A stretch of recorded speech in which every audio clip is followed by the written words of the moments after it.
Tricolores de todo o Brasil, essa edição do Essa Tem História pra vocês. Eu sou Ludmila Candal e esse estúdio agora aqui vira Laranjeiras, vira Rio de Janeiro, vira Maracanã, pra gente falar da primeira conquista da Libertadores do Fluminense.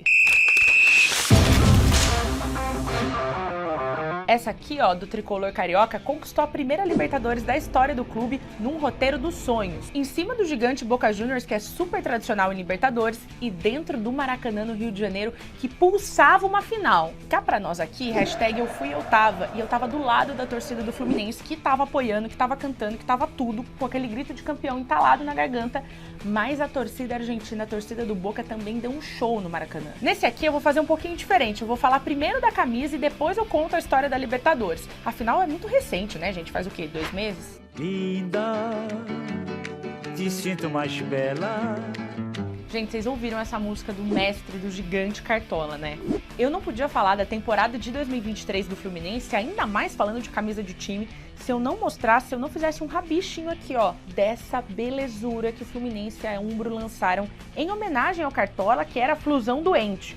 E olha só as cores, o Fluminense deixou de ser tricolor só por um motivo especial, pra ser o quê? Verde rosa, mangueira, Cartola. E ela é realmente muito linda, gente. Ela tem a letra dessa música do Cartola que a gente ouviu aqui, ela tá toda escrita por aqui. Os detalhes dela são bem pink. O vídeo de lançamento é maravilhoso. E quando o Fluminense jogou nessa temporada usando essa camisa, eles fizeram do Maracanã todo verde-rosa em homenagem. É a coisa mais linda do mundo. Não ganhou a Libertadores com essa aqui, ganhou com essa aqui, mas assim, eu não podia deixar passar. A camisa da grande final, então, sem muitos segredos, bem tricolor, bem tradicional do Fluminense, com listras horizontais das 3 cores do Fluminense que são bem tradicionais, que é grená, verde e branco. Ela segue todo um padrão aqui de listas um pouco mais grossas, as coloridas, e a branca um pouquinho mais fininha, meio que fechando essa divisão de cores aqui. Nas mangas, as mesmas coisas, mas ela fica um pouquinho menor e ela segue o tamanho da manga por aqui. No final, esse detalhe em branco bem bonitinho aqui. Grená, gente, a gente tá meio chique, porque é uma palavra francesa que ela faz alusão a esse vermelho um pouco mais queimado, assim, um vermelho que não chega a ser um bordô, é um pouco mais claro que o bordô, mas não é aquele vermelho vivo sangue. E aqui essa distribuição bem simples, né? Do lado esquerdo a gente tem a Umbro, e a Umbro ela tá com o Fluminense desde 2020, já tem um tempo já essa parceria. E um detalhe, além dela tá com eles desde 2020, eles têm contrato, né, o Fluminense e a Umbro até 2025. Do outro lado a gente tem o tradicional escudo do Fluminense, que tem as 3 cores, e já deu sorte pro Fluminense, né, porque vestiu o Flusão no melhor momento da história do clube. O patrocínio Master, que fica aqui bem centralizado, bem aqui reinando no centro da camisa, é a casa de apostas Betano, que é uma parceria um pouco mais recente, tá com o Fluminense desde 2021, meados de 2021 ali. E esse primeiro contrato foi de 15 milhões de reais.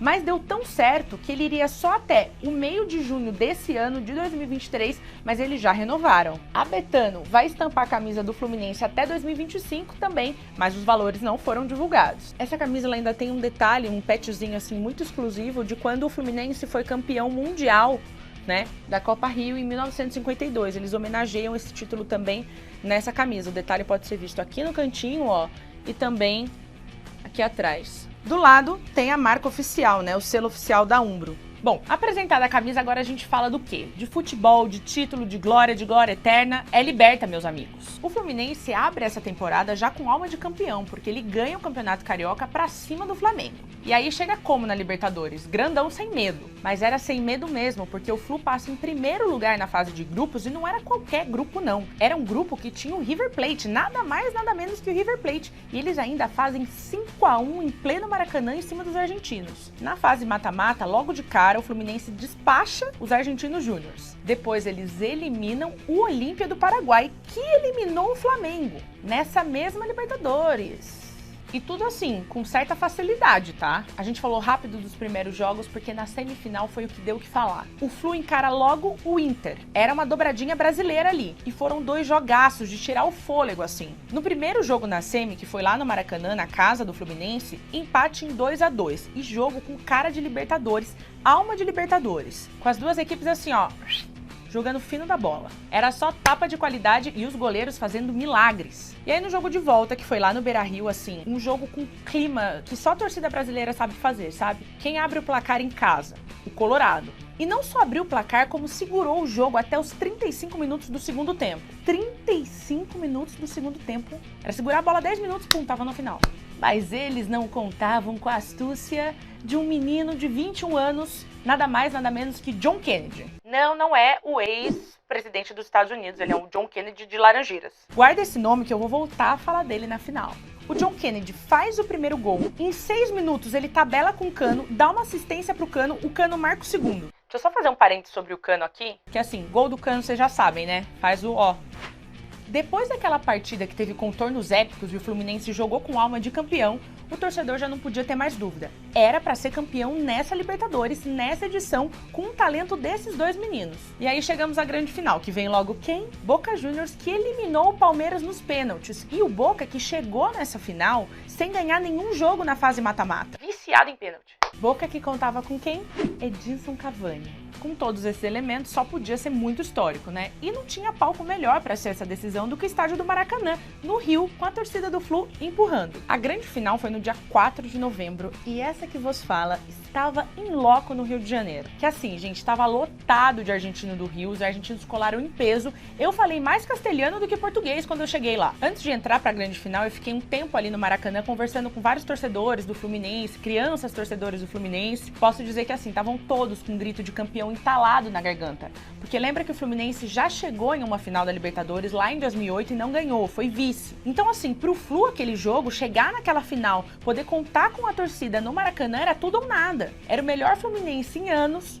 Tinha um super artilheiro, que era o Germancano, tinha o Fernando Diniz, que além do Fluminense tinha acabado de assumir a seleção brasileira, então também estava no auge. Podia contar com o talento de Nino, de André, de John Arias e John Kennedy. E aqui eu faço um adendo ao Diniz, porque o Diniz também precisava muito desse título. O Diniz era muito questionado antes, tipo, não ganhou nada, foi campeão do quê? Vai assumir a seleção.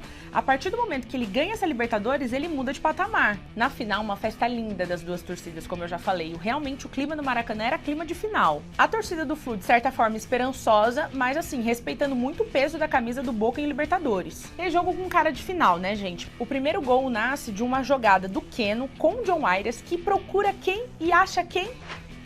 Germancano, que mandou pro fundo da rede e aí, ó, todo mundo, ó, Maracanã. O Cano marca aos 35 minutos do primeiro tempo, explode o Maracanã e ele chega a uma marca incrível de 13 gols na Libertadores. O Flu vai pro vestiário então, depois do primeiro tempo, vencendo por 1-0. E a torcida do Boca assim, ó, não parava. Tomaram um gol e ficaram. Só que aí no segundo tempo, o castigo veio. E veio pelos pés de Advíncula. E aí, Advíncula quem fez esse gol? Que mandou pro fundo do gol do Fábio. Fábio esse goleiro do Flu, que também ultrapassou todos os recordes possíveis nessa edição da Libertadores, que se tornou o brasileiro que mais jogou partidas pela Liberta. E nunca tinha sido campeão. E aí, minha gente, clima tenso entre os brothers. No segundo tempo, empate 1-1, o jogo vai para prorrogação. Mas lembra que eu falei do poder decisivo de John Kennedy lá no jogo do Internacional? Ele vem de novo aqui, porque aos 8 minutos do primeiro tempo da prorrogação, John Kennedy marca mais um, Fluminense 2-1. E ele marca e logo depois ele é expulso, porque ele vai comemorar pra torcida e aí não pode, enfim. E o que tinha de torcedor chorando por causa de ter levado empate, esse choro se transformou em alegria, porque o John Kennedy faz logo no comecinho e aí o Maracanã explode. Eu acho que uma das cenas de torcida mais bonita que eu já vi foi esse gol do John Kennedy, porque foi uma loucura. Só um adendo, o John Kennedy ele é expulso porque ele vai comemorar com a torcida e aí ele leva o segundo cartão. E aí já não tinha mais como ele ficar em campo, mas tudo bem, faltava pouco pra ele gritar campeão. Então ele saiu e voltou. Só que aí lembra que eu falei que o Boca tinha chego até essa final, tudo nos pênaltis? Tomar esse gol na prorrogação era tudo que o Boca não queria. O Boca estava sedento para levar esse jogo para as penalidades, porque já estava acostumado a bater pênalti e tinha no gol Romero, o herói de várias classificações do Boca. E aí o Maracanã, que já estava pulsando, esperou a prorrogação acabar e soltou aquele grito de campeão que estava entalado há 15 anos. O Fluminense conquistava a América pela primeira vez na história. Festa em Laranjeiras, festa no Rio, festa na torcida fluminense no Brasil inteiro, enfim, a América ficou, ó, tricolor. Bom, esse foi o Essa Tem História de hoje. A gente fez até 2 camisas, olha só. Se inscreve aqui no canal do CNN Esportes para você acompanhar todos os Essa Tem História e todos os outros conteúdos que a gente tem por aqui. Também ativa as notificações para você não perder nada. Me conta nos comentários qual camisa, qual história que você quer ouvir por aqui, porque você viu que a gente já tá diferente, né? A gente já fez um internacional, a gente já fez 2 em 1 e eu conto com você e quero ouvir de você. Até a próxima, um beijo!